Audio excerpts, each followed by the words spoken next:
What you want is a Toyota Land Cruiser. I've heard they all right, you know. Mate, listen, any car that... Like Ubers and that. Like, the Jeeps. Aye. You basically, travellers have them a lot, but the Taliban drive them. Right. You think, what's the Taliban doing? They're driving through Afghanistan with guns on the back. Do you know what I mean? They don't need breakdowns. Do you know what I mean? So trust the Taliban. Do you know what I mean? They know what they're talking about. The Hiluxes as well, Toyota Hiluxes. Yeah, which is pretty much the same thing, isn't it? They've got a make called like Unbreakable, so it's in the name really. Yeah. I'd have a Hilux like. Yeah, I would. And the cheaper, like, they're not cheap, but they're cheaper than a Land Cruiser. I think a Land Cruiser, you're looking at like the luxury as well, aren't you? And all the gadgets. But I like my bulky cars though. Like, yeah. I don't think I could ever part way with my bulky car. You like a big car? Yeah, because I thought about getting like I've got a Doberman at home, so I need the space in the back. Oh, it's a big dog, isn't it? Yeah. I was thinking about getting like a estate car, but I don't know, I just like SUV kind of pickups. I always, I talk the talk. I've been saying it for 10 years about estates. I see them, like the Mercedes estates and Audi estates, and I'm thinking, and the BM estates, and I think, tidy them. Yeah. I could see myself selling one of them. If the windows were black and it was a nice colour, I thought, a nice car that. Every time it comes round to car time, it's like, nah. I can't do it. Because you're basically saying I'm old now. That's basically in it. You're basically saying that's it now, I'm old. I admit it. Cross the line. Yeah. Bought an estate. Yeah. That's what they say about Toyotas, though. They're like one of the most reliable cars on the road. Yeah. Like, especially, there's a RAV4s as well. Like, a lot of people drive them about. And then, obviously, you got the CRVs and everything like that. So, I mean, like, Ubers, they tend to use Toyotas quite a lot. Yeah. So. Yeah, most Uber Eats drivers are in a Toyota Yaris, aren't they? Yeah. Or in a Ventus. Yeah. Or is it Corolla? Corolla, yeah. Corolla, yeah. You get a lot of them in America, what they drive. Correct me if I'm wrong, Ron. Little fact check. Is the most popular car ever sold a Toyota Corolla? It is popular. I don't know if it's I think it's the most sold car. I'm pretty sure it is. I've heard that, or I'm talking out my arse, one of the two. I hope I'm right. Toyota Corolla. You know what son. See what I mean? See, I would have had Volkswagen Golf, mate, because you see them fucking everywhere. Polos. Yeah. Polos, yeah. But yeah, if you've got a spare 70 grand, go and buy a Toyota or a Land Cruiser. It'd be the last car you ever buy, basically. Literally, you'll never need another one. And if you want to put a rocket launcher on it, it can be done. Yeah. You know? Definitely. Definitely the way it's going anyway. Yeah. Are we, let me just start my time. Are we rolling, Ron? We are rolling, sir. We are rolling. Bear with me, sir. Right. Bad start. I just like to... We run for an hour, by the way. Right. Give or take. Anyway, we'll start again. Are we rolling, Ron? We are rolling, sir. We are rolling. Ladies and gentlemen, welcome back to the People Like Us podcast. Today's guest is the founder of Any Boxing News and Content, official home of Northeast Boxing. And what is it? Just official home of Northeast Boxing. Is that what it is? That's where we belong, yeah.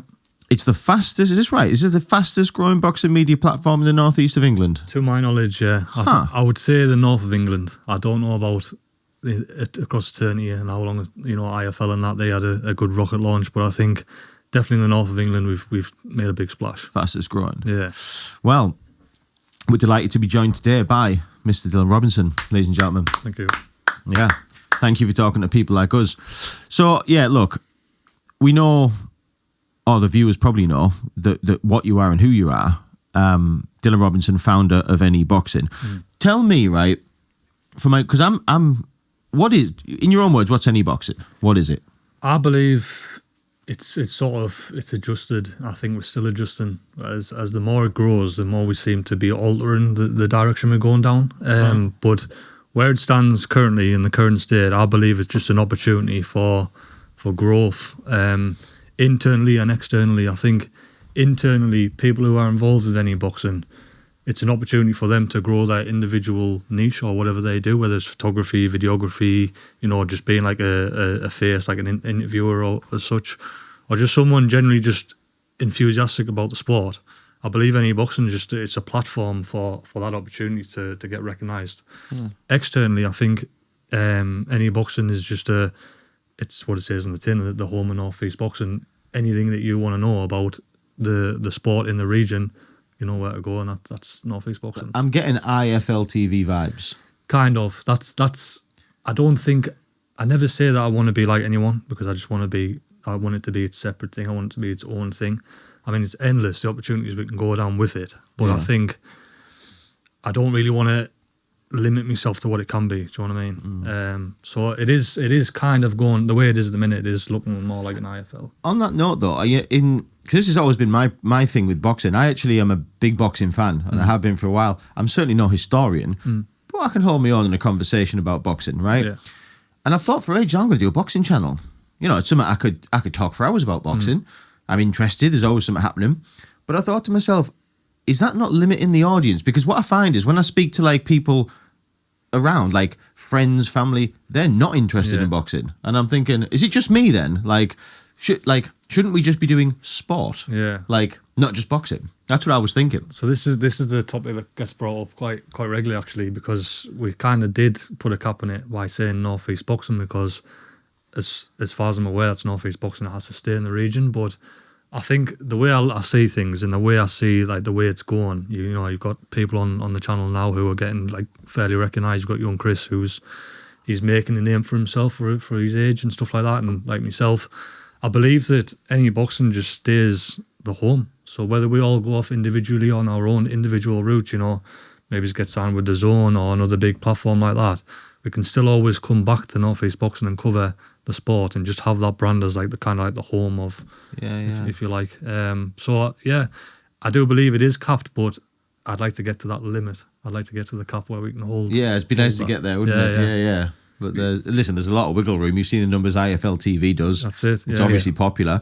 So, like, you know, in the same breath of me saying, "Oh, you know, just sticking to boxing, is that limiting your audience?" And well, yeah, but the successful ones are making a very good living off it. So what we got, I mean, it's natural to happen for this to happen. I think we got very caught up on the numbers when we were making this, like the splash that we were. We see, you know, financially and stuff like that. We were like, right, we found something here. Let's run with it. And we kind of took away the fun element of it. And I kind of like, I've taken a step back now because I want to enjoy it. It's something I am passionate in. You know, I've been in the sport since I've been 8-year-old. So I don't want to. It's very easy in this game, especially when you look at the pro side of boxing, to get taken away by the numbers rather than the actual sport. So that's what I'm trying to prevent at the minute. So I know you have told this story before, so please forgive me, but just for our viewers, what did you do and how did you end up doing what you're doing now? So it goes way back. Do you want me to start right from the very beginning? Yeah, if you don't mind. I'd say start, because if I'm right in saying you boxed at a young age for Shildon, ABC. Done your research, I like it. Yeah, so I haven't. I've not done research. How did you get into boxing at that young age, and obviously to then? So obviously I've spoken about before in the past. I come from just a normal council estate lad. I didn't have any handouts. I didn't come from a very wealthy background. It was kind of sink or swim from a young age from me, like learn how to survive quick. And I think that was kind of the reason behind it. You know, my parents both work full time. I've never really been taught to be lazy or sit and rely on other people. I've always learned to go out and get what you earn, kind of thing.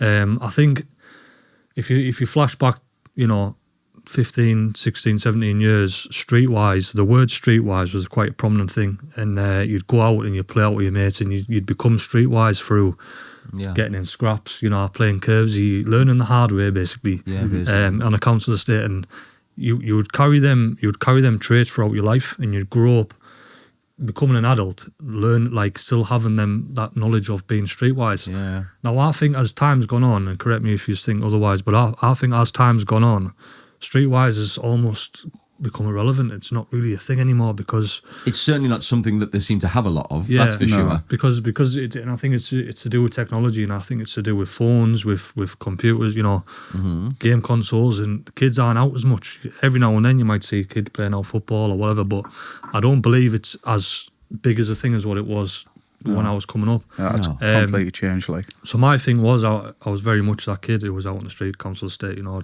I was just loved to be out the house. I didn't usually like to be sort of contained in my house. I wanted to be out there. I've always been an explorer, which is, I'll get on at that. But the boxing gym just seemed to be a safe space to go wild and it be controlled. And it just, for me, the boxing gym was like everything was left at the door. No matter what would happen at home, you know, if you had trouble with your parents, you had trouble at school or whatever, as soon as you walked through the gym doors, that was it. You were, for that hour, 2 hours, however long it was, that was your purpose. That was the reason you were like there. a sanctuary, yeah, like a safe place. Mm-hmm. And I'd tried all sorts, you know.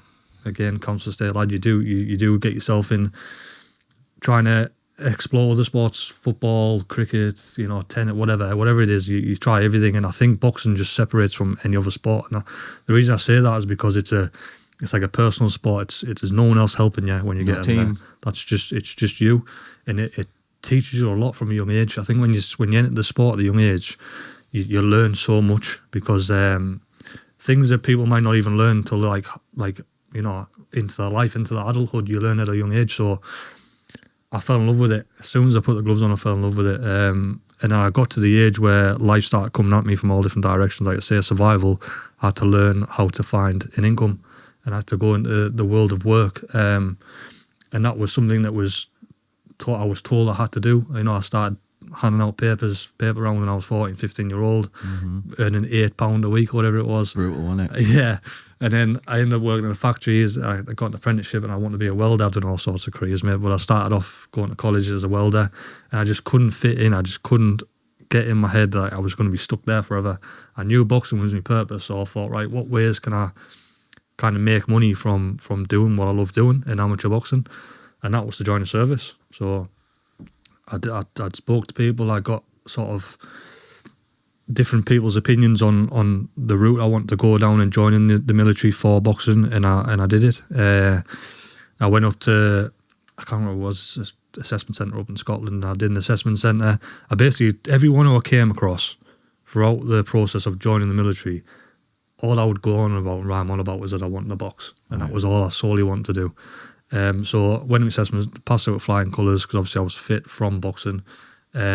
I was supposed to join the parachute regiment, but because I was desperate to get out of the factory at the time, I can't. And I'm not saying that the rifles was my second best by all means, but I said I'll just want to get in as soon as possible. So they said the next intake date is such and such. There'll be the rifles regiment. So I went in there and I sort of just went on my own, and that was when I just sort of learned to fly, like sort of separate from my family life, being locked into this, not I wouldn't say small-minded, but just being stuck within where I was from to going elsewhere. You were from Shildon, right? Yes, that's where I'm from, yeah. Well, I know the place. It's a small town / large village, whatever you want to call it. Yeah.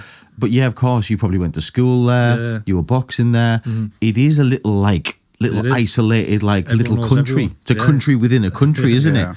You have a few of them. You've got Bishop Auckland, you've got Newton Aycliffe, so they all like, everyone knows everyone. It is just like everywhere, good places, bad places. I like the thing where I was brought up was... It's like the advert, isn't it? You know, the whole, like, it's a bit funny and cheesy now, like, you know, born in Blythe but made in the Royal Navy. Like, it sounds funny, but, like, that's just it, because Blythe is a similar sort of setup, isn't it? Yeah. So you born in Shildon but made in the Rifles. Yeah, so that was... I've never really been away from Shildon up until I joined the army, so it was a bit of like a...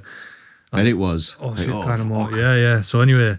What was it like being like, because I've always like been a bit funny, like I always think like army and prison aren't too far away. Sometimes I think like it can be like that. It's just more outdoors. Yeah. It's like an outdoors prison. Do you know what I'm saying? I mean, there's been times throughout the army where I have felt like I was literally at prison. Sometimes I thought it was worse, like Afghanistan. I'll get onto that, but Afghanistan was like no service or anything. So you literally felt like you were just a living creature almost by the end of it. But I'd say going back, like when I went through training, it was some of the best times in my life so far. I'm 26-year-old now, but I think when I look back to when I started Catterick and going through ICT, and I do recommend it to anyone because it's an unbelievable experience that you'll never forget. Going through the training is grueling at times, especially doing a winter course, what I did, which wasn't the smartest idea, but I did it. Whoops. And I got through it, and it was good, and I had a laugh, and you meet some unbelievable people, some people from all over the country, characters, experiences from every corner of the world. Friends really. for life. Yeah. People I still speak to now. But the goal was always boxing, and throughout me time in ICT at Catterick, I had my Shildon vest pinned on my backboard. Did you? And I got told countless amount of times to take it down, but I didn't do it. I just kept it on. I kept putting it on. I actually got disciplined because I kept putting it on. Right. But I put it on because that was my roots, and I knew that my purpose for being there. And every time there was the dark spot or a time where I was struggling throughout training, that was what kept us kind of grounded. Right. And then, like I said, then I finished basic training, passed it. I went and did a course down in Wales to then go on to unit, and I joined, and I chose Northern Ireland. So this was another big step kind of on the journey. I could have chose Edinburgh, which was free rifles up, and obviously the closest one to where I was from, and I could have been home every weekend. But because Northern Ireland was the boxing team's regiment, I went over there. And again, another kind of gasping moment because I was going away from what I was used to a different country, and I was starting fresh. And I went over there, and that's where the boxing journey kind of started. In the military, obviously, I had prior experience before joining, but in the military, that was where my boxing experience started. And I want to get onto a story here. So, sorry, I'm going off on a tangent, but this is perfect. Yeah, but when I went over to Northern Ireland, it was in the military, especially within the infantry. It's a very male-dominated sort of space. At the time, the females weren't in the infantry. It was just all male. You weren't allowed females in the infantry. I think you had people in the NAFI and whatever else, medics and that, but it was very rare that you would see a female on camp, unless it was a weekend and the lads had come back, kind of thing. But it was that was the people in the camp. Some of the blokes who've been in for 10, 20 years, they've been on all the hairy tours to Afghanistan, Iraq, and they see a lad, 18-year-old, walk through the door, they just think fresh meat, let's have a bit of fun with him, kind of thing. And I wasn't the only one, you know what I mean? Fortunately, I came over with a group of people, but God, I'd imagine coming over on your own, you'd feel tiny. Yeah. You would. Literally. But I came over, and they have these, like, people will know who's been in the army, but you have like initiation. I don't know if it's a thing now. Yeah, it's getting a bit soft now, but I think 2016, 17, when I first went over there, it was like you get initiated, so you kind of like get brought into the pact almost. And so this is by the other like squaddies sort of thing. So this is people who are quite established, who have been in the military for a long time. This is a rite of passage. This isn't recruits in Catterick anymore. This is like fully blown soldiers who've gone through the ranks and everything. Yeah, hardened soldiers. So I remember it was around the time of the World Cup. I don't know which one it was, 2017, whenever it was. And I think England were playing Germany, and there was a nice summer's day, and it was they had the projector out in the back garden, and there was loads of lads there, loads of squaddies there, and they're all drinking and everything. And at the time, I was just a brand new recruit, and obviously I was shy. I'd locked myself in my room, and I just heard this little gentle knock on the door, and I thought, who's coming to knock on me at this? Like, I know what's going on. I said, why are they knocking on my door? So I opened it, and it was two senior lads from my platoon. And they were like, oh, you Dylan, you come over from Catterick. I said, oh, do you want to come and watch the match or watch the football with us and that? And at first I thought, brilliant. I was like, they're trying to get us involved in that. So I was of course I will. So I closed my door, chucked my England t-shirt on, chucked my jeans on, and I got ready. And I went out and joined them, and one by one, I didn't realise, because I was taking drink back, free drink, by the way, that they offered. Yeah. One by one, they all started like leaving. And then I was left down to a couple of lads, and for like senior lads within like my platoon and that. And they said, like, look, these are your options. You've come in to our kind of patch now. If you're going to come on with us to do overseas exercises, stuff like that, like obviously said through drink, then you need to participate in either having a couple of rounds with someone like bare knuckle, or you just basically get humiliated, and by all means possible.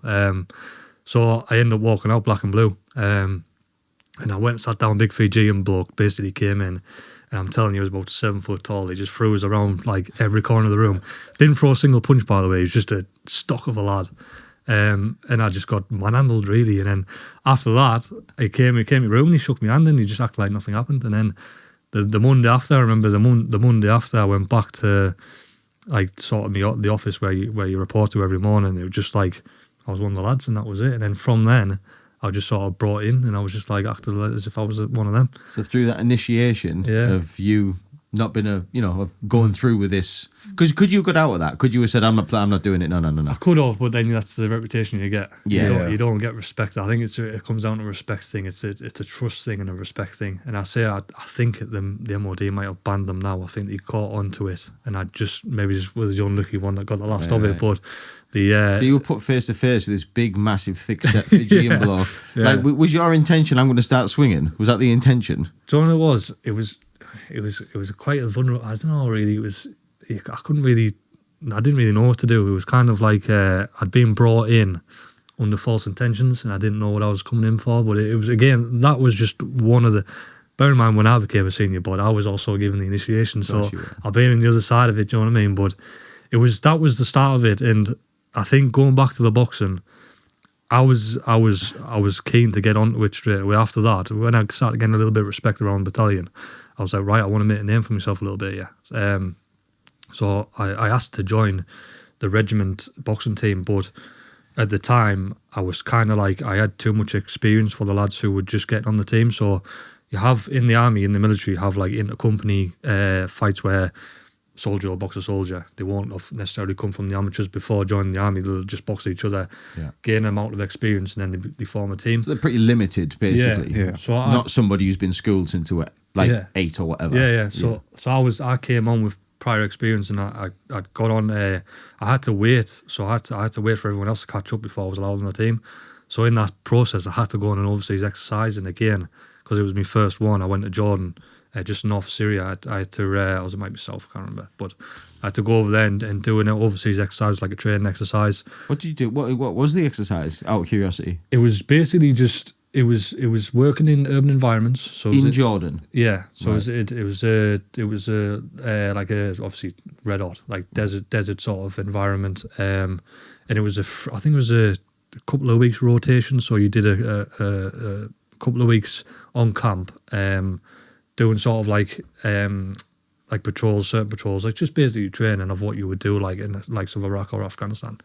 And then we'd do like a playing enemy, so you'd play enemy, then we stayed in a fob. Obviously you see all sorts of places like that, scorpion, snakes and stuff like that. So the first kind of initial thing of, going on my first overseas exercise at a young age, it was kind of like a surreal experience. But I was just waiting to get back because I wanted to get in the boxing team. And I knew as soon as I got back, I was out my greens and I was in a tracksuit, and that was my life.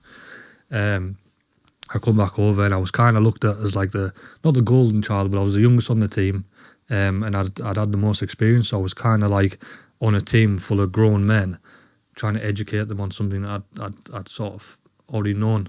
So that, again, a weird experience because I'd never done it before, but one that I learned a lot from.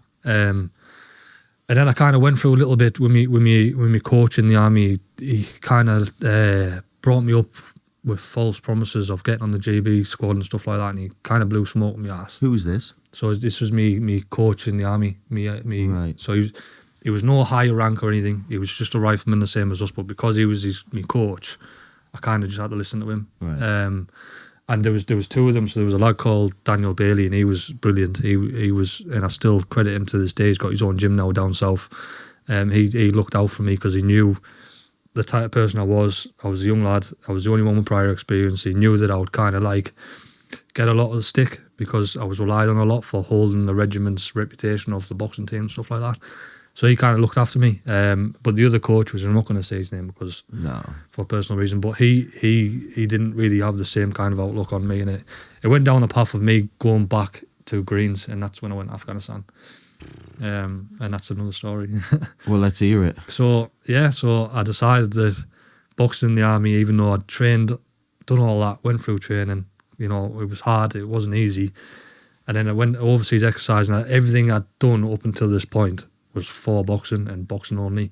And the whole reason for me joining the army was to box, and that was because I loved it that much that I just wanted to box. And get paid. And get paid for it, and literally just sit and just basically be a professional or get treated like a professional as an amateur. Mm-hmm. And that was the goal, and that was the sort of vision to do that up until turning pro.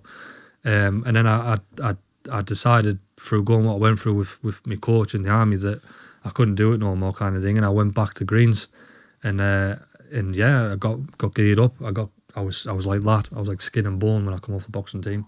So I was cutting weight constantly to make weight think I was walking around with like 72 kilogram and I had to cut down to like 69 before I boxed. So I was just constantly like that. So I had to put the weight back on. I had to get physically soldier fit, because boxing fit and soldier fit is completely two different things. Question, because obviously I have a very limited understanding of boxing in the army or being in the army. You keep referring to this thing going back to greens. Am I correct? Have I learned something new today? When you box in the army, you don't do soldier stuff. No, mate. You literally wear a tracksuit. That's literally, you've got to still be uniformed around camp, but you have to be in a tracksuit. So I was in my regiment tracksuit when I was based in Northern Ireland, and that was it. And I was never seeing in greens other than that. So your whole job, when you say you wanted to get paid for boxing, in my head, you know what I envisioned? Yeah. I envisioned you're a soldier, but in your spare time, you're allowed to box. Yeah. That's what I envisioned. Boxing was my full-time job. What the fuck? So amateur boxing was my full-time job. So I would train 3 times a day. It'd usually be 6 o'clock in the morning. I'd go like a fucking rock star. Yeah. Literally, like an absolute rock star. Literally, mate. Literally, I was fed, clothed, living the dream. Doing what you love. Wow. At a young age as well. So, like, I'd had this planned, obviously, prior to joining, and that was... Good fucking plan. That was my whole reason behind doing it, is because that's what I wanted. And I didn't know that. That's what I was thinking when you were saying it. I was like... I'd have just stuck to the fucking boxing gym, mate. Like, I'm not going to get shot. That. But, it wasn't like that. So it was literally my full-time job. And in between my sessions, I was just chilling out, playing PlayStation, just living like a pro. How is the army warrior in this? How are you earning money? Because... I get it. If you're fighting, you're doing, like, you're for the cause. Yeah. It's for the cause. But when you're just fighting, like... How are they getting benefits out of it? The army's, it's a big start, like, you know, the MOD's a huge establishment. I think it's a lot government, isn't it? Yeah, a lot of the military is reputation. It's a lot of pride behind the cap badge, and you know, and you get embedded that through training. So you get embedded. I've got a tattoo on my back of my cap badge. I would never go to another cap badge. Some people do, some people don't. But I think when you're sort of programmed to think that way from a young age, you sort of carry it throughout your life, you know. And I'll always be proud to be an ex-rifleman. It's always something that I'd sort of hold close to my heart, and I think that's what the army's all about. So when they have these regiment boxing teams as such, it's all about who's got the biggest, you know what I mean, who's got the biggest team and stuff like that, and the best team. You know, you come up against the paras and they're the same. The paras and the rifles have like a kind of rivalry and stuff like that. And it's all just to keep morale in the army. I think that's the main purpose, is the morale behind it. Well, I've learned something new today, Dylan. Yeah. I didn't know that was how it was. Yeah. I don't think a lot of people do. So for anyone who's wanting to get into boxing, they can join the army and don't have to necessarily go into battle. Or if they're good. That's what I mean. They can just go straight in like a regiment and just box full time. Get paid. Yeah. So some of the, I don't know if that's the same between the Navy and the RAF. I might be wrong thinking that, but I know especially in the infantry, still to this day, that's still the case. Genius move, Dylan. Yeah, so I mean, you can progress as well. You don't just get limited to your regiment. You can go on and box for the army, like the actual army, against the civilians, the civilian clubs, or the RAF, the Navy, and that's what I went on to do.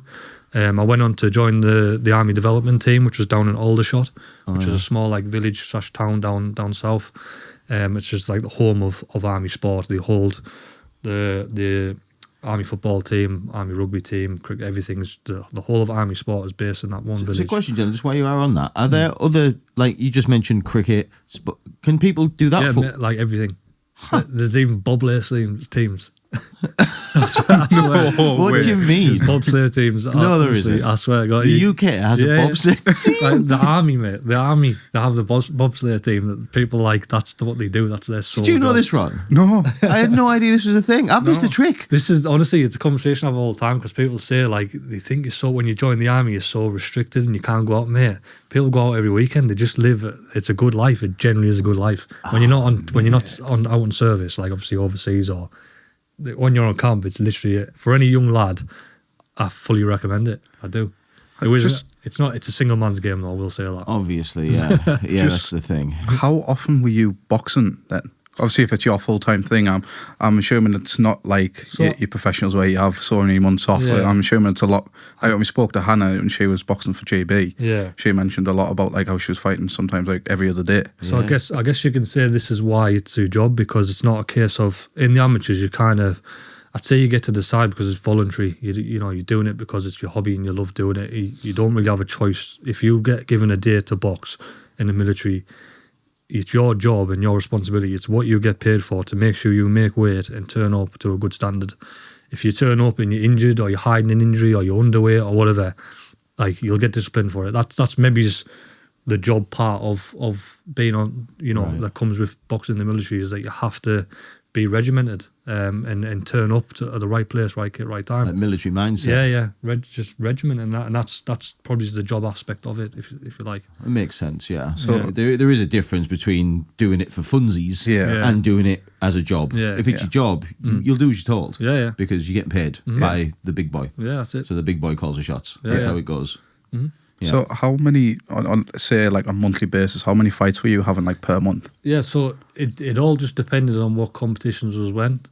So you used to have in-house competitions, so like competitions within the army, and this was before I went onto the development team. This was just when I was on the Rifles Regiments team. You had like in-house kind of tournaments where you'd box other kind of regiments from the Navy or the RAF or whatever, and it'd all just be in-house. And then you'd have competitions, so just club shows on Civvy Street.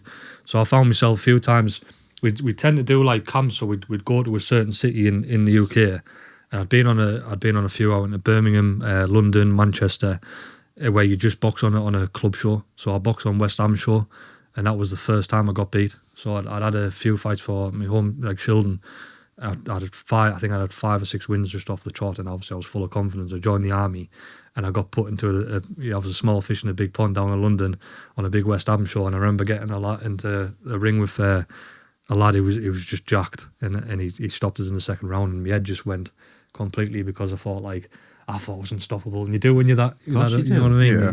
You kind of have that, your ego kind of fed at a young age because you're doing well, and that was the first time I kind of fell out all over the sport, I'd say. Didn't like that at all? No, I didn't like it. Awful I don't know. feeling. Yeah, because obviously it's naivety, it's young, it's experience, but when you get beat for the first time, and I can guarantee you a lot of the amateurs in the region and elsewhere, like, it's horrible, because you don't want that to happen, but it's amateur boxing and it's realistic.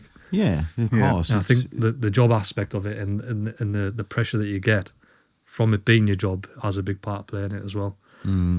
You know? So you went... So go back to the initial story you were telling before I interrupted you and made you go down another route. Yeah. You said you went back to greens. That's right, yeah. So you fucked this off, basically. Yeah, so it was a hard decision to make, because I was still locked in on, you know, it wasn't just this one person I'd been told. You know, from a young age, you kind of get fed the dream almost. I got told I was going to be going boxing the Three Nations at the time. It's now 4 Nations, but the Three Nations. Then I was going to the GB squad. I would go on to then turn over, representing me regiment, my service, and then going to represent myself eventually. But that was the path, and that was the route I was on until, you know, I come across some difficulties. And again, it's all angles of life. You know, you're doing boxing, you can't just. It's hard. It's very much, even though I'd tried to make it my sole purpose and my sole reason for living, and that was it, that was all I ever wanted to do, you still get problems in life that you've just got to see to first. And I think a big thing for me was, at the time, at that age, and because I was isolated over in Northern Ireland away from my family, was my mental health, and I had to prioritise that over anything. What, did you start to feel a bit shit like? It was a lot to do with the weight cutting, the training. It gets a lot, and it's a pressure as well. And it's, for a young lad, away from any comforts of home, family life or anything, it's a lot of pressure to have. And I found myself in a dark space, and you go back to talking about being a prison, it kind of felt like that. Right. And I know we talk about the highs of it there, being a full-time job, living the life, and it being, you know, you're living literally a dream, because you're getting paid to do what you love. Yeah. Your tracksuit told you, whatever. There's a dark side to it, because every high there's a low. And I was finding myself, I was getting beat, and I was getting beat, and you get people on your tail, like, why are you getting beat, why aren't you doing, you know? So that's what it came down to in the end. And I think it was a lot of self-doubt, but I just felt at the time it was the right thing for me to do, was to go back and just enjoy it. And again, lessons that I've taken on throughout life, because what I've tried to do in North East Boxing is bring it back a step, wind it in. It probably comes from these experiences, and I want to enjoy my time in the service again. So I decided to wrap the boxing in and come back to being a soldier. And then I came back at the right time. I went over to Normandy, I think, and I basically just had a week on the drink with the lads to get back in with them. And I was actually told by my platoon sergeant he would not let me soldier until I put an extra 5 kilogram back on. Why is you that thin? Yeah, because I was that thin, mate. Wow. Yeah, from cutting weight. So I basically just had to train, and I wasn't doing any soldiering, so I wasn't doing any like heavy weight on your backs, rifle ranges, stuff like that. I was just literally made to go to the gym, lift weights and get eat, yeah. And I was actually given like free eating credits just to put the weight on and stuff. What like were you weighing then? Like, I'd say I was 69 kilogram, but I'm tall lad. I'm 6'3", so walking around at that weight. 69 kilogram. What's that in English? What's that in stone? I don't know what it'll be in stone. I don't actually know. I think that's quite light, that, isn't it? It's 6'3". I think it's maybe is it under welterweight maybe. Let's have a look. Where was 69 kilos? Fucking hell, 10 stone 8. 10 stone. I'm 6'1", I weigh 14'4". Yeah. Fuck. You were like 4 stone. So skin and bone. And that's it was obviously a concern, because I will give the army the credit. They do have a duty of care, and they do make sure before you go anywhere that you're looked after and you're prepared, especially when you go on an overseas like tour, like I did to Afghanistan. Yeah, they want you to be your best. It's got to be physically, mentally. You've got to be right. Honestly, you get your bloods taken. The whole, again, the experience is unbelievable. I generally recommend it to anyone. I don't go to Afghanistan anymore, but that whole time of your life was crazy, because you literally you are a robot, because they take your bloods. They check, they do analysis on every soldier that go over there, like, brain, everything. Do they really? Yeah, mate. Honestly, on your brain? They check everything. They check everything to do to make sure you're physically and mentally capable to go over there and do whatever the tour objective is. They need to make sure that you're bang on. Because they can't have nobody flaking. No. It's going to fuck something up, innit? Yeah. So at the time, and this goes on to like continuing the story of when I come out off the boxing team, went back to Greens, and I was it was around the time of COVID, right, 2019, 2020. So there was and ahhing whether we went through all the pre-deployment training. So I spent weeks and weeks in the field, and like learning the patrol routes and what we do in certain situations. So we used to do like a lot of like simulation kind of things. So we'd be in a room, there'd be people who were dressed up as like Taliban, Al Qaeda, or whatever, and they'd act out a scenario, and then we'd have to like reciprocate what we would do in the real life situation. So we used to do all of that. We did a lot of like patrol kind of, which is what you do anyway, like patrol sort of simulations, where if you're out on patrol and you get attacked, just every possible scenario that you might face over in the foreign country like that, we'd sort of preempted and trained for it. So that was an experience. It was unbelievable. It was fun, but also like quite shockingly like. Where was this at? Were you doing this? Salisbury Plain. The thing in England. Yeah. The thing is, you can replicate all you like, and you can get it so far there. Yeah, nothing comes to the real thing. But the real thing with the Scorpions, with the heat, that's a different. And when you let's be honest, let's say the raw reality of what you do. Yeah. When it's all fucking happening, and you watch your mate get his head blown clean off. Do you know, I think it's for me, my personal experience. It wasn't as such like it wasn't as. I think that people see Afghanistan, they kind of think Afghanistan is that, and it's been that. And it was at times. It was. But not for everybody. There's a few situations that I found myself in that weren't the worst experience that could have possibly happened. I've got mates now who I still speak to today who have been in them situations, and they've been through the kind of rough end of Afghanistan and Iraq and stuff like that. But my personal experience on the back end of the operation and the tours, I didn't really have that. It was basically my job over there was to keep the peace and train the Afghan army up, which was an experience in itself. But like I say, there was a few instances where kind of wrong place, wrong time, you end up in a situation, you just get on and deal with it. But like I say, when I went over there, went through the training, unbelievable. I went over there and it was like, right, this is as close as I'm getting to doing my job. Everything I've done on the backside of boxing, all the soldier and stuff, I've sort of had to go through to get to the position I'm in. This is the closest I'm ever going to get. And I went over there, and it is crazy. It is a lot like what you see in the films. It's very derelict. It's very like dusty, and kids throw stones at the vehicles. And it really is what it's like. Yeah, it really is like that. So do they don't like you there? No. So it depends where you go. It's the same anywhere. It's just human nature. It depends where you go. It depends what experiences and villages have. Yeah, that's it. So that again, it's all experience. just for my piece, how old were you when you went over? I was 19-year-old. I know you've done a lot. Jeez, Yeah. before you were 26, and like you've lived lives. Like when I was 26, I'd done now but smoke weed. That's what I literally had done. Funnily enough, in Children. Funnily enough, like that's what I'd done for 10 years. Yeah. Like, so that was yeah. So I say when we went over there, but this is what I was saying at the start when I started the story. Like I've always been an explorer. I always will. I don't think I said it once in my podcast. Like I asked someone a question of when they sat in the rocking chair, like what do they want to be proud of and what do they want to look back on? And I think I'll be the guy who's looking at the rocking chair. Look, how can I improve this? Like how can I make something of it? I've just always been an explorer. I've always wanted to find something else. It's like a next kind of. I don't know if it's ADHD or what, mate, but I've always had something or some need to find the next thing. it could be some kind of tism. Yeah, it could be. It could some be. kind Mate. of It could be. Yeah, definitely. But that was it. And I think finding myself in Afghanistan at that age was like, it was like, right, Dylan, like, what you doing? What are you doing? But I got on with it. Time. And you adjust. And when you're over there for that amount of time, you just get used to it. And like I say, you didn't have service. You were speaking back to home.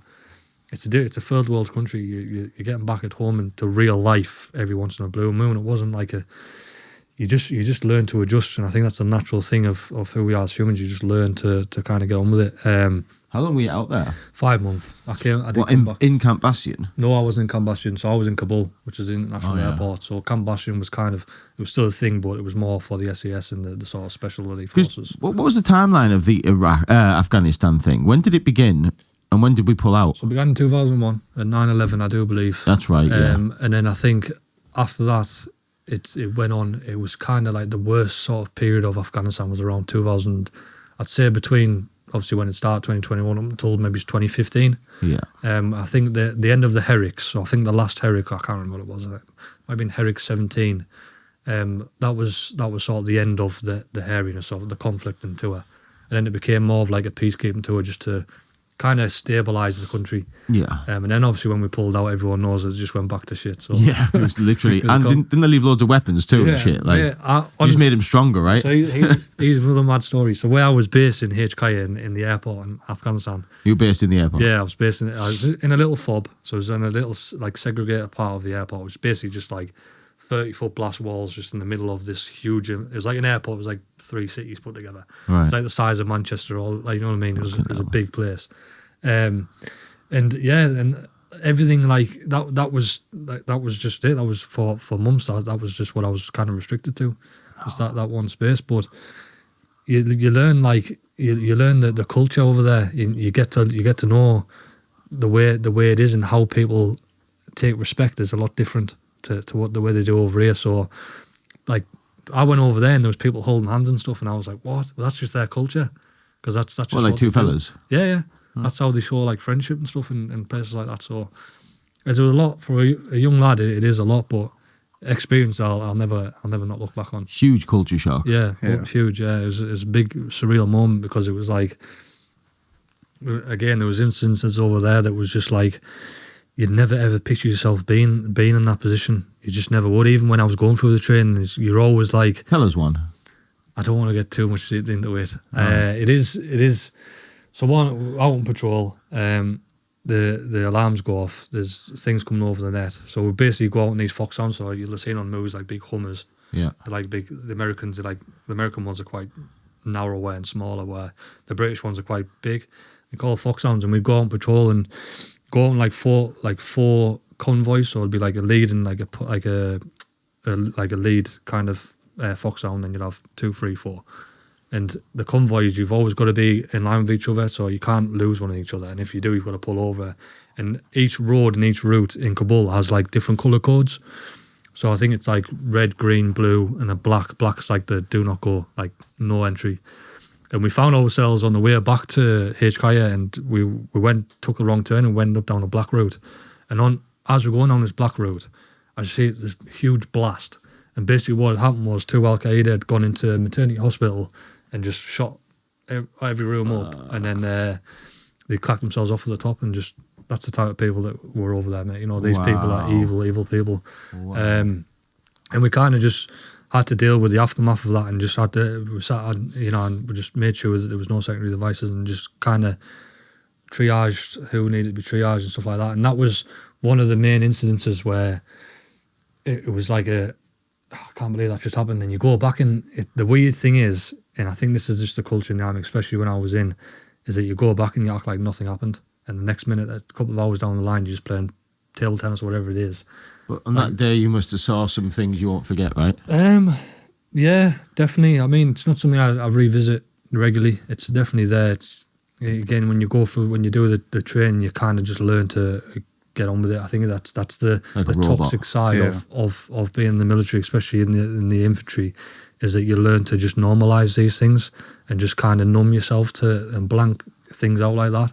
Wow. And from a young age, it's quite a lot. It's only when you get older that you tend to revisit them situations. Is that time there, like, I know we're jumping further down the line, but is that experience and that, I guess, programming, does that come into your life nowadays in any way? Do you find yourself being a bit cold about something sometimes, or? I'm quite, definitely. I think it's something that I deal with probably on a daily basis. It's another toxic part, and I think again it comes down to being a very male oriented job. Is men don't speak, and a lot of the time I've had mates who actually commit suicide just down to the fact that was the culture that we were in, and you do carry it on, and I'm guilty for it now. My partner Shelby at home, she always says that I should talk more, but you learn to just battle on through and troop on, and it's something that I probably need to work on. But the thing is, though, like, I was going to say, when it's being regimented from like 18, 19-year-old and all the stuff you've seen, and you've just got to move on.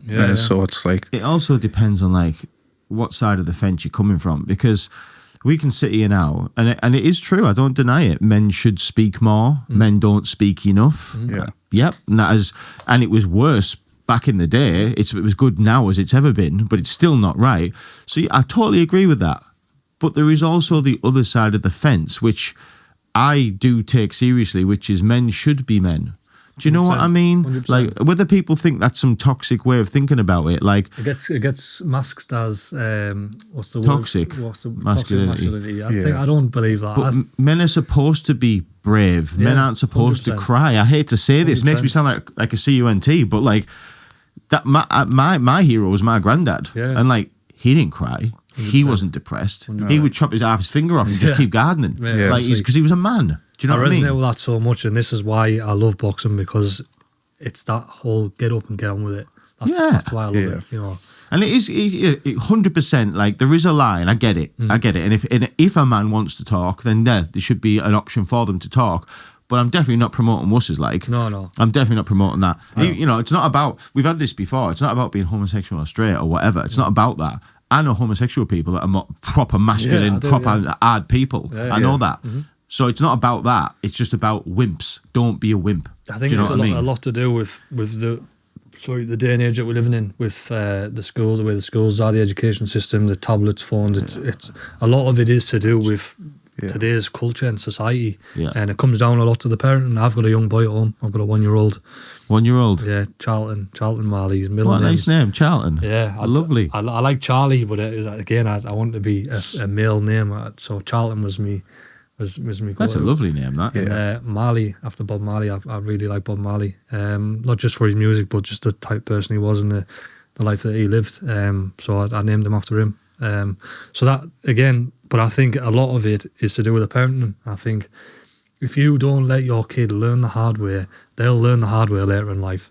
And this is the thing, isn't it? Yeah. I'm not in a position to say, because I'm not a dad. I don't have any kids, but I think, they mean well when people like mollycoddle the kid or protect the kid. They mean well because they're doing their job. They're a parent, and like their go-to response, I guess, is protect.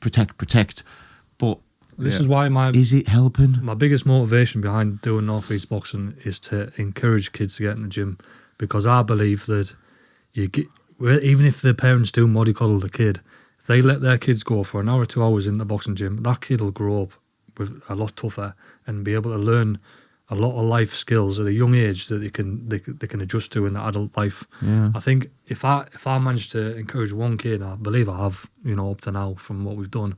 But if I can encourage one kid to get in the gym, it'll change someone's life. That's my goal achieved. Do you know what I mean? And I still, this any boxer. Is this your full time job? No. What do you do? I work full time. I've got a full time job. What is it? I work in groundsworks. Do you? Yeah. Huh. So this, I'd love for it to be a full-time job. We rely on sponsors a lot, so our main kind of thing that keeps the ship afloat is the sponsors, and that literally just pays for us to do equipment, fuel to get to clubs. I tied into it a little bit at the start of the podcast, but the main motivation behind doing it isn't money. I don't want to be rich or famous or anything. I just want to be, like I said, I just want to get kids in the gym and change society almost. Really? If I can make a little dent into the world of today, I'll be happy enough dying knowing I've done that. Make a difference. Yeah. I think boxing's a good space to do that. Because I was seeing, like, when I had a quick glance at your page earlier, I seen this, like, big team. And I'm thinking, this doesn't add up. I was like, is he selling drugs on the side or something? Do you know, like, so it doesn't add up. Like, this is going to take funding. Oh, no. And like, I work. this is a grafting. I've got a full-time job. I do this. I'm in a space, fortunately at the minute where I'm able to do it, and I have been able to do it, but I work 4 days a week in groundsworks. So, and that pays me bills, it pays me way. I've had to dive in my own pocket a little bit to get any boxing off the ground, but the purpose behind it isn't, I'm not trying to chase money. I was at one point when I seen the numbers, because just like anyone would be. Yes. But now I've realised where I'm at with it. I'm balanced myself out a little bit to know the object and the reason why I'm doing it, and I'm just sticking with that, because I believe that the purpose behind it and what we're doing, using social media in a positive way as a tool to bring kids into the boxing world, is the reason why we do it. So that's why I'm back, to where we started. Yeah. Wow. Okay. So what's like? Let's go further into any boxing. So like, what's the next thing? Like what you doing next with it? So, how you say it? I think that the main thing is to keep on the path we're on. We've had substantial growth, and considering we're just a bunch of people who are enthusiastic about boxing, we haven't done too bad. We've just coming up to 4,500 followers on Instagram. TikTok's 5,000. I think Facebook is coming up to 4,000. So whatever that tallies up to, but we've done all right in 6 months, in half a year, and I think It's not bad, is it? no, it's not bad. If we just keep on the direction we're going down and growing the platform and getting known, and I think a big thing for me is personalities. I think it's important, and this is why I loved watching the Hannah Robinson podcast with you guys and you giving her the opportunities, because What a diamond Hannah is, she is unbelievable. Unbelievable woman. Phenomenal talent as well, unbelievable. I've watched Hannah since she's been an amateur, and I think she's female boxing. She's doing bits in the region. Beast. She's going to be a huge star as well. Like not even just in the region, I mean globally. You think? I think she'll be unbelievable. She can hold her own out there, with the best of the best. And Peter as well is an unbelievable coach. Like her coach is one of the best coaches we're lucky to have in the region. Really? Yeah. That good? He looks after like Ben Marksby and some other big names. Oh, I know Ben. Yeah, I go to the gym. I think so North East boxing again. I just want it to grow. I want it to keep growing. I want personalities to be recognised. I want people to learn who people are. And I think, and I touched on it on in the Nate Boxing Club, like my podcast, that there's two big names in boxing. When you're an outsider looking in, there's Frank Warren and there's Eddie Hearn. Yeah. And when people think money, especially in the professional ranks, when people think money, they think of them two. I'd love to. I don't want to be that guy, because I would never like to put a show together, because I think it's more true than what it's worth.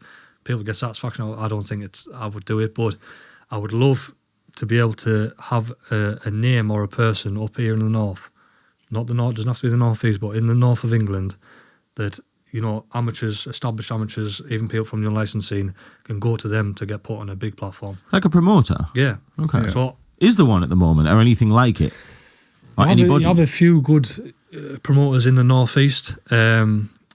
It's been a small hall show area for a long time. You do get Matchroom coming up here every now and then, but again, that's their part of the. They do Newcastle occasionally, right? Yeah. So I would love for there to be a televised promoter or promotion company in the north that don't have to go anywhere. They're just on the doorstep. So I think with North East Boxing, I'm trying to build that bridge between small hall shows to fully televised. You know what the problem is with that? From what I understand about boxing, we've seen that you are right. From what I gather, in this country, in the United Kingdom, not talking about America, it's Frank Warren, Eddie Hearn. Yeah. We've just seen in the last few years someone try to emerge as an up-and-coming national promoter. Yeah. And he's called, what's he called? Ben Shalom. Ben Shalom. Boxer. and he's getting shunned, basically. Yeah. Like they're just torturing him. They're doing everything they can to basically give him no chance, slating him. And like, and he's down south. He's like in a, he's going like international. Yeah. Can you imagine someone in the Northeast pops up? Like, well, they're not going to be like, oh yeah, we'll help you along. They're just going to squish him. This is why personality is a huge thing. It's again separates. You could say it separates, but I think people do it across the board in sport. I think, but boxing doesn't get a lot of it, especially in the Northeast, and that's why we do it. Ben Shalom, I've got to take my hat off to him for what he's achieved with boxer and that, but there's things I've heard through the situation with Troy and Callum Simpson, like about that establishment and whatever, Really? I'm not really in a space to go into it because it's not really my thing to talk about, but from what I understand, he's kind of had to pull and scrape to get to where he is. Really? Because I do think, like, I see him, right, and I'm like, how have you done that? You're only young. Yeah. Well, how's he pulled it off? He's had a good stable. He's had a few good shows, and he's done well with it. But I think he's had a lot of investment prior to doing this. I don't think he's just started from the scratch. And I think, is he a rich boy? I think so. Yeah, I think that's where I might be wrong, but I think he's come into it. Has to be, right? Yeah. Has to be. So that's again. I would love for it to be the thing is with professional boxing. And amateurs not as much, but professional boxing, it's not just a sport; it's a business. Yeah, and I think there's business first, isn't it? Man, there's a lot of sharks in this game. Like there's a lot, and I've learned that. I kind of already knew through my experience, growing up on that. But through any boxing, I've learned that there's a lot of people who are out to get you, and especially if you're pulling 15 million views in, there's a lot of people who want that, and they see it and they want it. Weasels. I've had people buy my domains. I've had people go behind my back and try and log into my accounts, and really just simply down to the fact that we've made the splash that we have and we've made the noise that we have. But one thing that people can't take away from us is the name and the logo, the face, and everything that we've built is what it is. So you can't take that away from someone. That's just, you can't do that. So that's the position I'm in, and the reason why I've turned away from looking at the numbers and going back to the fun side of it is because we made it what it is, so let's enjoy it. Yeah. So when we first started it literally started off as just a daft idea. It was just like, I'll put this together, see what it looks like. I just made an Instagram page and I just thought, I could do well. You know what I mean? If I do it properly, it could probably do well. I didn't think anything of it, and I just started. I remember I reached out to a lad who lived, it was one of the neighbouring gyms from my amateur club, Kenny Beale, who's from Bishop Auckland. I said, mate, would you mind if I just literally like post some pictures of you boxing and then just ask you a few questions, you answer them, I'll put a story together for you, and then I'll just put it up. And he was like, do what you want, Dylan. He sent some pictures over, he answered the questions, I put it up, and then from then on I just had loads of amateurs just messaging us for the same thing. And it just snowballed, and then next minute, we're getting like Joe Law, like big names on, like, pros on, people who've been around the game for years, and that's how it happened. And it was me and another lad called Hal who I started with, who both founded it, kind of thing. Me and him did it between us, and we grafted. We were doing four to five spotlights every day and working a full-time job, being a dad. He was a dad as well, having two dogs. It all comes into play. That was like, it was graft, but it made it what it is. Basically, were you interviewing each one of these spotlight people as well? So we literally, we weren't even going out at this point. We were literally just messaging them, asking them if they minded their experience through boxing, posting the story on Instagram, on Facebook and TikTok, and then we eventually started going out to amateur clubs, and then again it built on there. I found myself in leaving venues like old workmen's clubs at like 2:00 in the morning just for this. It's been hard work. It's not been an easy ride, but again, I don't think it's going to continue to be. I think it's always going to be a hard thing, but the reason, the purpose behind it has got to be embedded. It's got to be understood by everyone who's falls under any boxing. Everyone knows the reasons why we do it, and it's not money. That's the last thing we do it for. That'll come. It might come. When we start to grow, I think when you get monetized and stuff like that, naturally, the bigger you get, the more you attract sponsorships and stuff like that. But I always wanted the reason for us to do it. I always wanted to just try and encourage kids to get in the gym. So like all of your team, I've seen a picture of, what is it, like 5, 6, 7 people? There's 8 people now. 8 people. Yeah. They all work full time as well? They all work full time. Do their own thing? Yeah. So what I've said to each individual one of them, they've all got their own individual goals. So I'll just go through the list if that's all right. Please. I want to give them the credits because they're worth the weight in gold for the work that they do. So obviously, I started it, I founded it, I've still done what I've always done with any boxing and just try and push it as much as I can. I still get out and interview when I can. Obviously, child dependent. I am a dad, that comes first. Obviously. I've got young Chris who's just come on. He came on recently. He came on a couple of months ago. 18-year-old lad, never boxed before. He just proper loves the sport. He's a massive boxing fan, and he gets out there and he's become a personality and people love him. So he turned up to a media day the other day, and I am going to say this, Chris. He turned up to a media day the other day. That's him there. In odd shoes. He turned into a media day in odd shoes. Did he know he was wearing odd shoes? No, he must have just got up half asleep and just put odd shoes on. What a guy. Yeah, that's it there. So we just made it like a meme kind of thing. Wow. Some boy. But people love it because it's funny. So anyway, so that's Chris, and he's making waves at the minute. Like, shout out Chris. They've all got, I will say, they've all got their own individual pages now as well. Have they? So Chris he's now got a nickname, Young Chris, because he is young and he's just Chris. Like, he's a good name. That's it there, Young Chris Instagram. That's it. So they've all got their own individual pages, right? Because they're trying to grow their own profiles through any boxing. Do you know what I mean? Right, I see. So that's the reason why they do it. So IFL did that, didn't they? Yeah. With Umar, what's his name? Yes, that's right. Yeah, there's a couple of others and all. Yeah. I tell you, who's really good at the moment. Before we keep going, who's that young lad who's popped up recently? Louis the reporter.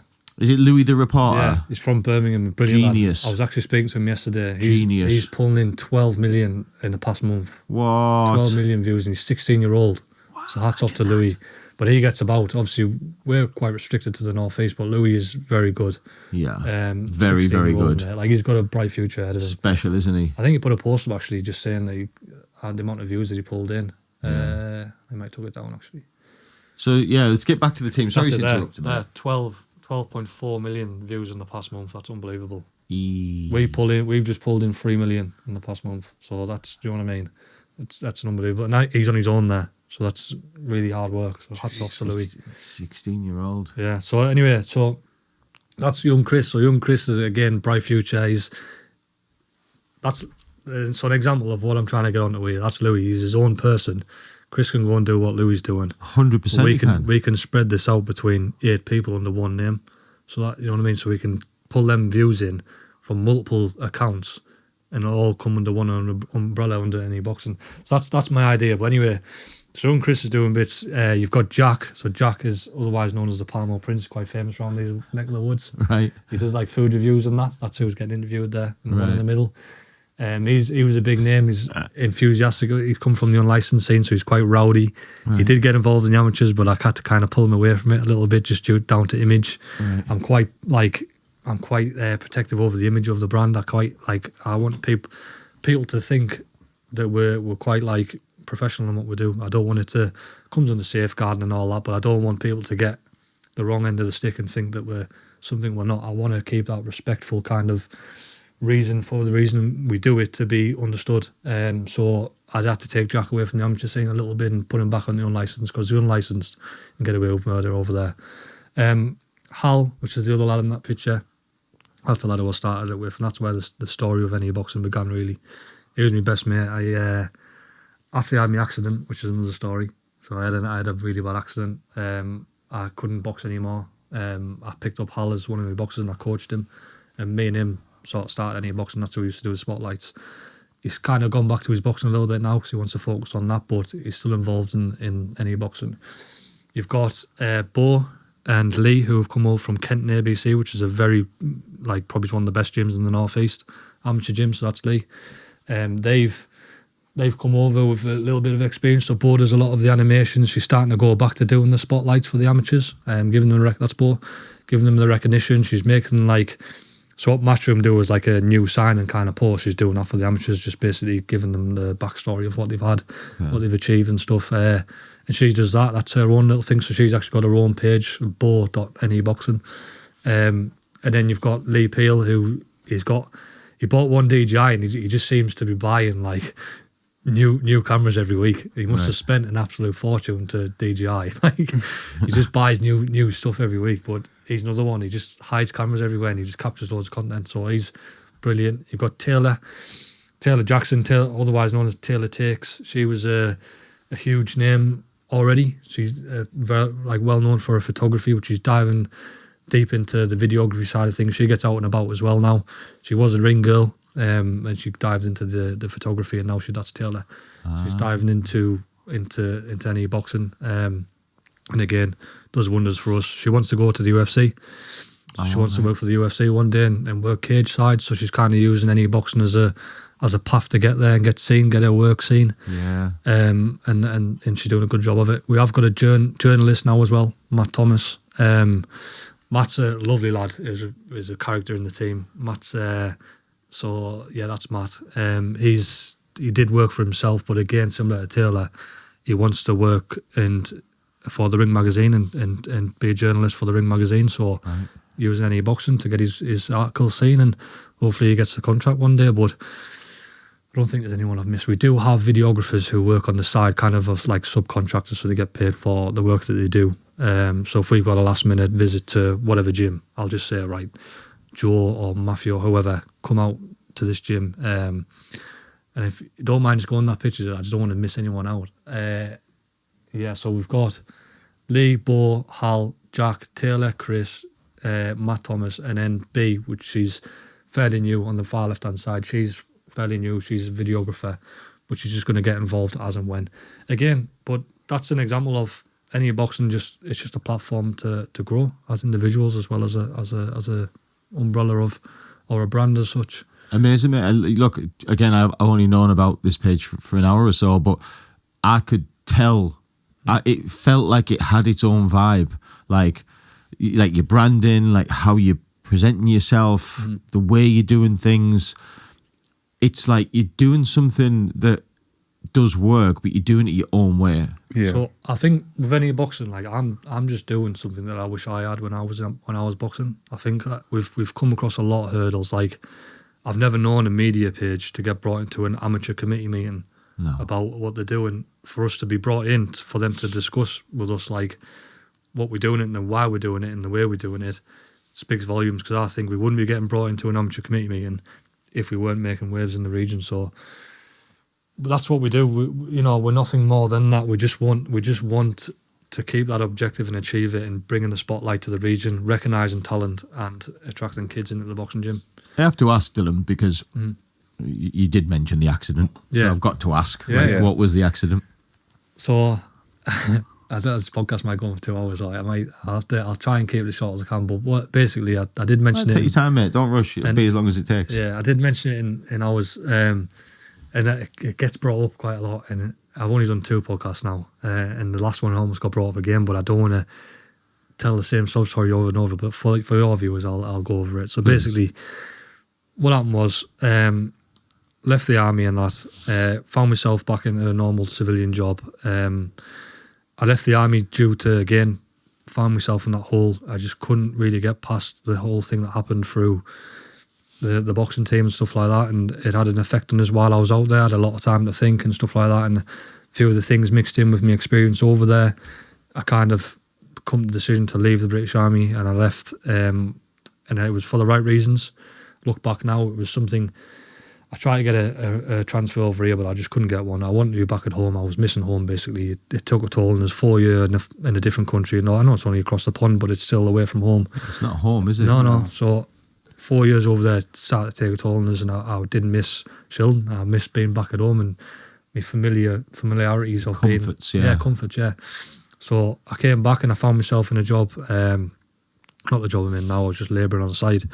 And it was just I just wanted to be free. And I think because I'd been going back to talking about it being like a prison, I felt like that was my first bit of freedom, because since the age of 17 when I joined, pretty much, that was the first time the shackles were off and I was able to just go off and do what I want. Yeah. So I basically bought an old Freelander 2 and I kitted it out, and I put like a bed in the background in the back of it, and I adjusted the seats, took the seats out, and I basically just made like a mini sort of like off-road camper, and I just take myself off, and I just go to the Lake District on a random Wednesday night or whatever, and I just go and set up, park just myself by yourself. Yeah, just on my own. What? And I just go, just because I want to embrace the freedom.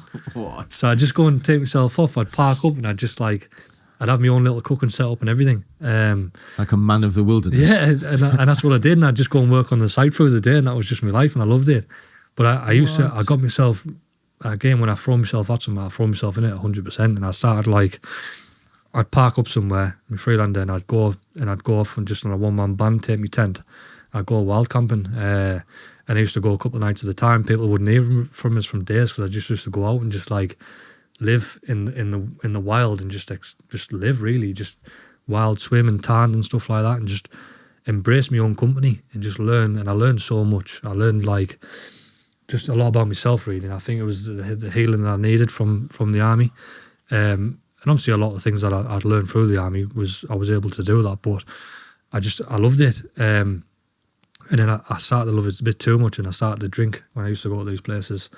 And I'd had a few experiences with my stepdad who sort of brought me into the wild camping sort of scene and taught me a lot of the things that he taught me. I sort of took on to do on my own, and the equipment I bought mixed in with a little experience in the army. I got my own little setup going, and I'd been to this one place called Angletarn in Patterdale in the Lake District. So it's just on the other side of Ullswater, near where Helvellyn is. I know it well. Do you know where Glenridden is, the little village? So on the other side of Glenridden, so if the Helvellyn's on your right, on the left side, Patterdale, go a bit further down the road, there's a little farm track that takes you up.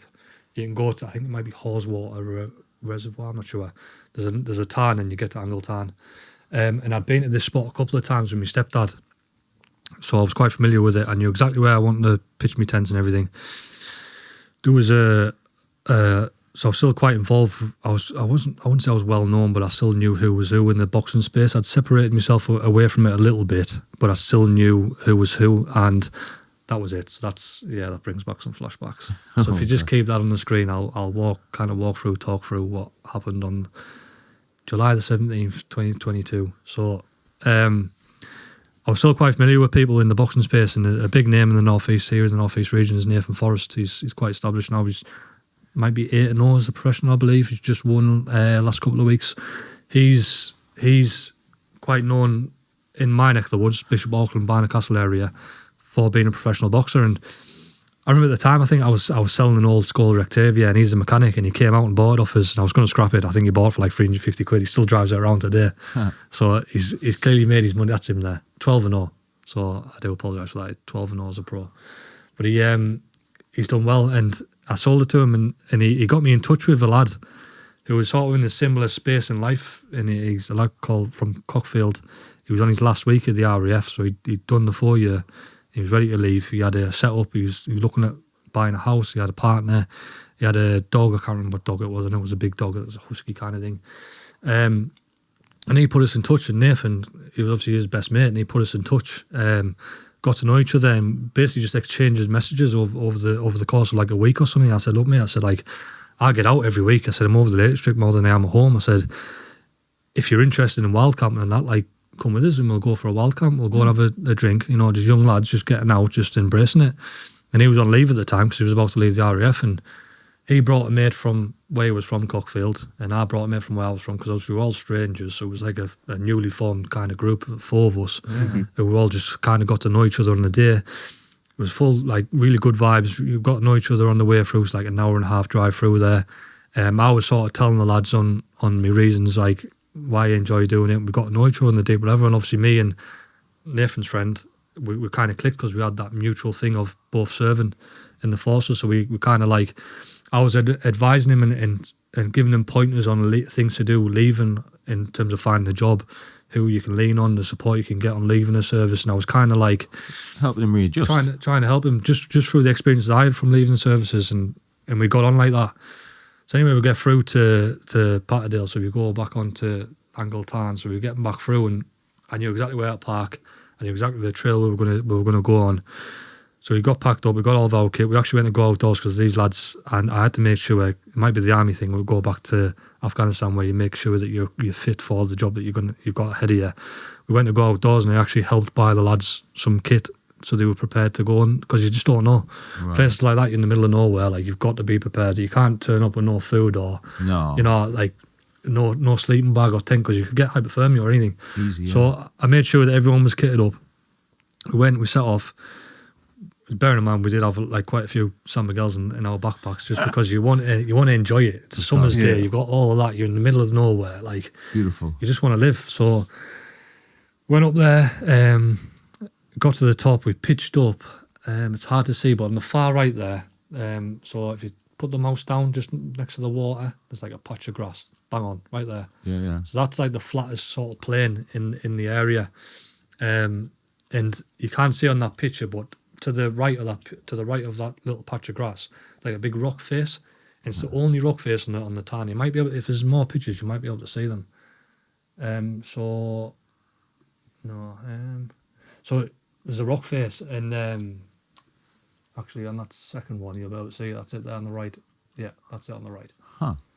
So we were pitched there. Where that patch of, actually no, that's not it. That's a smaller one. Sorry.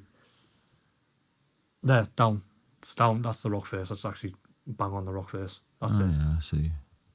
So that patch of grass there. So that patch of grass on the left. Makes sense. Yeah. That's where we were pitched. So we pitched our tents there, right? Set up beautiful. We went for a little swim in the tan. Obviously, had a few cans, not in cans. It was red hot. It was about 30 degrees or something. It was lovely. And there was a group on the right side of that rock face. So on the other patch of grass, there was another group, similar ages, lasses and lads. And me and I would say we all just clicked, like between the four of us. So we were on that other side. We're all just getting on and we're having a good time. And obviously, I remember the lad who from the RAF, me and him spoke about boxing, about me coming back to boxing. I was like, well, I've kind of fallen out of love with it, kind of thing, but it's not something I've completely disregarded. I'll probably come back to it one day.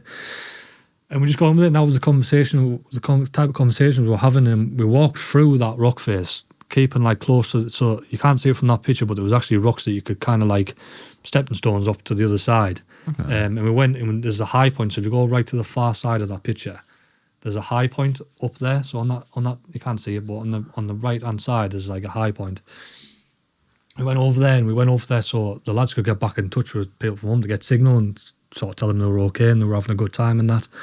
And on the way back down, the group on the other side had invited us to come over for a drink because they were all drinking that as well. Mm-hmm. So we're like, right, we'll go over, we'll have our tea. So I went and bought everyone like ration packed chili con carne and stuff like that. And I got all four of us our teas on and that, and we got scran and had a few cans, getting drunk at this point.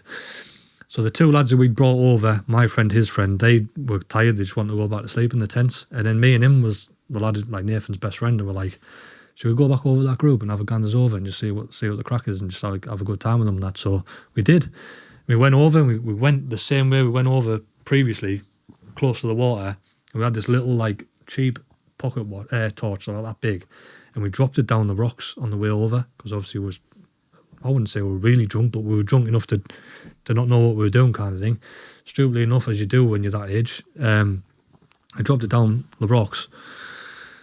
Went over the group and we were way too drunk for the group, and at this point it was starting to get like dark, so the group kind of like sent us on our way. And I remember it was a young lass said like, look lads, get yourself back over your tent, get your head down, like we're staying here another night, if you want to come over tomorrow, like come over and meet us all. So they sent us on our way, and we'd actually, even though we'd had a skinful, instead of going waterside, which we'd came over 2 times prior, we actually thought it would be better to go around that cliff edge, so around the top of around the back, Right, okay. to stay away from the water, to avoid the water. With it being dark and we didn't have any source of light, we just had our phones, we thought it would be ideal to go back round the back end and then come back to our tents that way, like that. But we didn't. We instead, not knowing, we went over the top, and my tent's like a fluorescent green colour, and instead of going around, we've gone straight over the top. We followed like my tent because you could see it like illuminating in the distance, and we've both just gone in a straight line and gone down. So we've come off that. The Northern Echo put a report together. I don't know, it might not still be on there, but it was over 40 foot. You both fell. So we both fell. So I remember falling. I remember the initial kind of slip. Daniel went down before me. He's a lad he fell down before me. And I remember I blacked out, but I woke up and I wasn't fully at the bottom. I was like halfway down this cliff face. And I knew that because I could still like faintly make out where I was on the cliff. So I say it's the cliff because the photo doesn't really do its justice. It's like a it's on a steep gradient. It's like a gradual fall, so it's like an angle. And so I kept falling. When I woke up halfway down, I kept falling, knocked myself unconscious, waking up, fall again, knocked myself unconscious, waking up about 3 or 4 times till I got to the bottom. And then I laid back, and I dare say I'll never ever come across the most scary in life, like point in my life. That's it. That's the article there. Oh dear. So I'll never ever come across a more scarier point in my life than sitting on my back, watching something that's just nearly wiped us out. And I've come across some scary people, and that there's nothing that compares to that. And I managed to get back to my tent. I could hear little noises in the background, and I think it was Daniel, like the lad who fell. But I managed to get back to my tent, put myself in a recovery position, not because I knew how to, just because I was internally, that's how I felt comfortable, because obviously I was bleeding internally. And then a couple of hours later, I think it was maybe the early hours of the morning, when I'd got to my tent, and I'd woke up, and I was obviously in a state. And I'd come out my tent, and I've got a picture on my phone. I don't want to put it on, it's a bit gory. It's me, picture of me coming out my tent. My face looks like it's fallen off, just swollen. And I'm all fours, and the lads obviously who stayed in the tent on the night they came out of the tent said, "Dylan, what's going on?" And I just pointed over like that, and I like to where the cliff face was from when I was stood on the patch of grass. Sorry, like on all fours and on the patch of grass. And I remember just hearing like a faint scream. It was basically some father was wild camping with his 2 daughters. They'd gone over and seen him, obviously at the bottom, and the youngest girl screamed, and obviously that's when the lads ran over, seeing what happened. We had no signal where we were, so I was literally on death's door. I was in and out of consciousness. I later then learned that I'd ruptured my spleen, completely ruptured my spleen. I'd burst my right lung. I'd fractured 3 parts of my face, and I was literally maybe it was an hour or 2 from being completely lights out. So these lads who would come with, they were running up on top to try and get signal on the phones to get back, obviously to get help. But weirdly enough, and this is where it gets, I think it's spiritual, but this is where, like, obviously done a lot of reflecting on this, but weirdly enough, there's 2 places in the Lake District called Angletan. There's one in Keswick and there's one in Patterdale, and we were in the one in Patterdale. So the lads on the way through, I don't know if you know, and I recommend anyone watching this to download an app called What 3 Words. So What 3 Words is an app where it gives you 3 words and it'll pinpoint exactly where you are on planet Earth. It doesn't matter where you are. It'll just say tango, ice blast, or whatever, or tango, cat, dog, or whatever, and it'll tell you your exact grid reference to the centimetre. So I told the lads to download this on the way through, and they downloaded it. If it wasn't for that app, the other mountain rescue team would have went out to Keswick and we wouldn't have been there, and I would have been completely dead. So they'd managed to give them the exact grid reference to where I was, and they pinpointed me exact location, and the correct mountain rescue team got in the helicopter, came out. So when they came out, that's one coincidence. I don't believe in coincidences. That's the one miracle, should you say? When they came out, they were hovering around the tarn, so they were hovering like in the space above us, and they couldn't get landed because they thought it was too boggy where we were. So they were gonna land on the other side of the tarn, which would have took them 15 or to 20 minutes to get the stretcher around the tarn to where I was, get me on the stretcher, give us whatever triage I needed. That's it. So they were going to land on the other side where them other little island kind of things are. They were going to land over there. They were going to come all the way around that back end to where we were on that patch of grass, put me on the stretcher, take me all the way back onto the helicopter on the other side. And then, for whatever reason, a guardian angel, call it whatever, one of them trail runners, you know, them people that just run over mountains with a craft, like, he just appeared out of nowhere. He came over, there's like a little path, you might be able to see in that picture, a little black kind of faint path in the distance. He just appeared out of there, and he was running down, and he just seen this helicopter. And I mean, I'd seen them from afar or whatever, and he struggling to get landed or whatever. And he ran down the scene, and I always say it was like Teenage Mutant Ninja Turtles, because the stories that I've heard from the lads, obviously I was in out consciousness, but the stories I've heard from the lads, he just whipped out these flags from his backpack like that, and he started signalling this helicopter, and they landed right next to us. And the week before the accident, he did a course on how to signal like air pilots down. Jesus. So he signalled this helicopter to land right next to us, and they landed on that patch of grass where I was. And the paramedics jumped out of the helicopter. They seen to us, they put us on morphine, whatever medication, they got us on the stretcher, strapped up and everything, onto the helicopter, and away I went. And I think one of the paramedics stayed behind or whatever, just to make sure everyone else was looked after, and obviously to look after the lad who had fallen. And then the mountain rescue team came out, so Patterdale Mountain Rescue Team came out to deal with that. They said if they landed the helicopter on the other side, I would have been out. Said I was literally like 10 minutes away from being completely out cold, dead. Wow. So I've got my own experiences from that. Jesus. I woke up a couple of days later in what's it called? I can't remember the hospital now, over the other side of the water. Preston Hospital. I woke up in a coma 4 days later, and I thought it just happened. So obviously I was a bit in a state of shock. I had a tube down my throat. I had a tube in my lung. I had stickers all over my chest and that. And I was literally like almost died.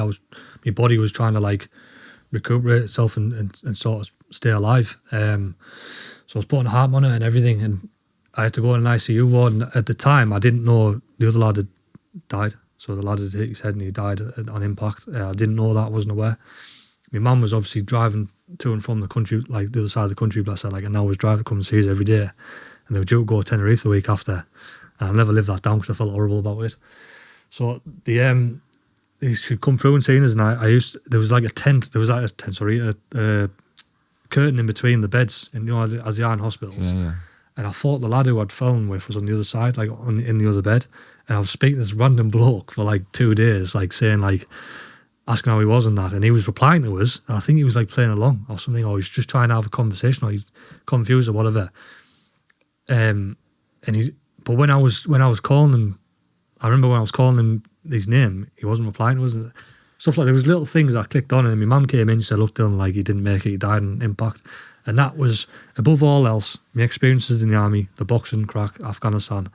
That was the one point in my life where I thought, "What is my whole existence here?" And that was the sort of pivotal moment where I thought, like, survivor's guilt, there's a lot of things that come into play, but that was like my make or break moment, and I could have easily went down the path once I'd got myself back on my feet walking and that. And I had to go through full-on rehab, by the way. Oh, I bet. I had to learn how to walk, talk, eat, do everything again from scratch. Absolutely pagged. I was literally losing one brain cell away from being an absolute vegetable. Like, and this was. I should have realised then, but when you go through something like that, trauma at that age, that I was lucky enough to be there in the first place, I kind of still wanted that freedom to go out and explore and find what was next. And stupidly enough, and I do not condone this at all, and I look back now and I know it's a mistake and I should never have done it, I got back in the ring after that. So I managed to, I went on a huge healing process, physically, mentally, spiritually. I came to learn Christ, and I'd come to learn Jesus Christ, and I'd come strong, felt strongly towards that. It's still deep in my heart now. I still resonate a lot with it. I still, read the Bible, I still pray and stuff like that. I do believe in a higher spirit because I was looked after, and I can't deny the experience I had. I can't deny that I was looked after that day. But I think I had to go on that healing journey to understand how lucky I am and how lucky I still am. Because me getting back in the ring, training again, and thinking I could box again was all part of the process of becoming who I am now. Being a dad, being able to provide, protect, be a strong father as well. I'm through the experiences I've had, I've learned to be strong, and through any boxing, my reason to keep level-headed with the numbers that we get and the attention we get and stuff like that is from these experiences I've had through my life. But I think, just on the back of like what I was saying about the spiritual thing, my personal experience with the near-death experience, I remember it, and it's crazy, and I talk about this because I just find it so fascinating. I don't think I'll ever be able to like fully understand it neither, but I remember exactly what was happening when I was on my back and the helicopter was sort of floating in the sky. Everything was like a leather black, like a shiny black, and I tell this story and I sound like a cracker when I talk about it, but everything was like a shiny black, and I could see everything that was going on in the physical kind of world, but I was getting loads of like feelings, not flashbacks, not like a dream, not like animated, but loads of random feelings, even from events that I'd forgotten about from when I was a kid that had happened throughout my life, all at once, all within a couple of minutes. And then, and now when I got my first dog, when my goldfish died, I just remember all these like little things, feelings that I'd gotten throughout my life were just coming to us, and this overwhelming feeling of like comfort, really. And then I got a massive sort of regretful feeling of wasting a lot of time on certain things as well. And I've spoken to like psychologists or whatever, professional people and who talked to me in the science kind of angle of it, and he said that is the process of your soul leaving your body. Like that's what I was going through. I know this is heavy for your podcast. I was going to say, it sounds like people say your life flashes before your eyes type thing. That's the experience I had. So I was going through that, and I didn't realise until I came around that that's what I went through, and I'm grateful that I've been able to experience that, because I'm not scared of death now. I'm not scared of it in the slightest. That's Jesus. That's a story for you. Wow. Jesus Didn't see that coming, Dylan. Yeah, not a lot of people do, but it all comes into why me today of any boxing. That's a lot of the story behind it all is a lot to do with the experiences I've had. Yeah, like not to man, you're 26, right? Aye, 26. What a fucking life experience you've had. Nah.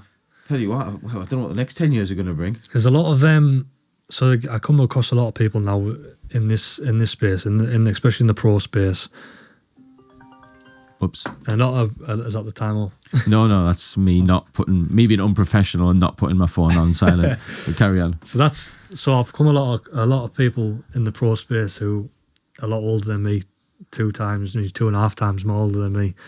They've done well for themselves. They've owned big companies and stuff like that.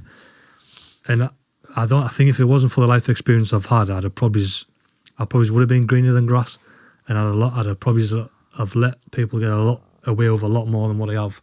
But I've been able to deflect certain situations, see things coming, recognise scenarios and situations before they even get there, to be able to protect the company and be confident enough in saying that it belongs to me and I own it and no one can take it away from us. I just know it's important for me now in the position I'm in with it, that I look after everyone who does work for it and they get what they want to achieve. Brilliant mindset. Well said. Yeah. Absolutely brilliant mindset. 100%. And you carry this aura of, if you don't mind me saying, you carry this aura of somebody that has experienced things. Yeah, somebody. Yeah, you come across very mature. Like, appreciate that. I know 26-year-olds that are kids, basically. Yeah. That was me. I was that kid. But you're the way. I mean, you shocked me. I thought not saying you looked old, but I thought you were just one of them young-looking 36-year-olds. Do you know what I mean? Nah, mate. It's a story that I'm quite open and telling. I haven't always been. Like I say, when I've been on this healing process, the door's been quite close, and it goes back to the first couple of sentences of this podcast of me saying, like, I'm not an open book. I don't revisit these situations because I just tend to get on with it.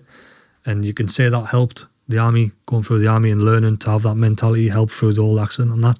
But I think when I look back at it now I have healed. Now I've learned to not get over it, but now I've learned to understand it more, and I understand PTSD. I understand, what comes with trauma. I can now look back and say that it is right to talk about things, and it is right to open the book and get it off your chest, because the other side of not doing that is a lot worse than doing it. You know what I mean? I think anyone watching this who has been through trauma and needs to get it off your chest, please just do it, because there's always someone you can speak to, and not everyone's out to get you neither.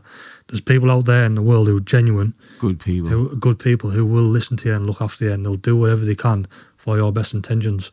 So don't ever think that you can't talk about things, because people go through shit and life's hard. So just learn to know who your people are. Life can give you both hands. It can be the most amazing, wonderful adventure that you could ever possibly imagine, and it can also be your worst dream come true. And that's an example. I went from being this free bee and just going off wild camping whenever I wanted to then hitting literally rock bottom.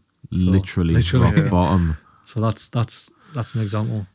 Yeah. Surprises. Well, listen, thank you for sharing that story. You completely threw me off there. Like I did not see that coming. When I talk about that, sometimes do. As soon as I heard about the car, I thought car crash. That's what it was.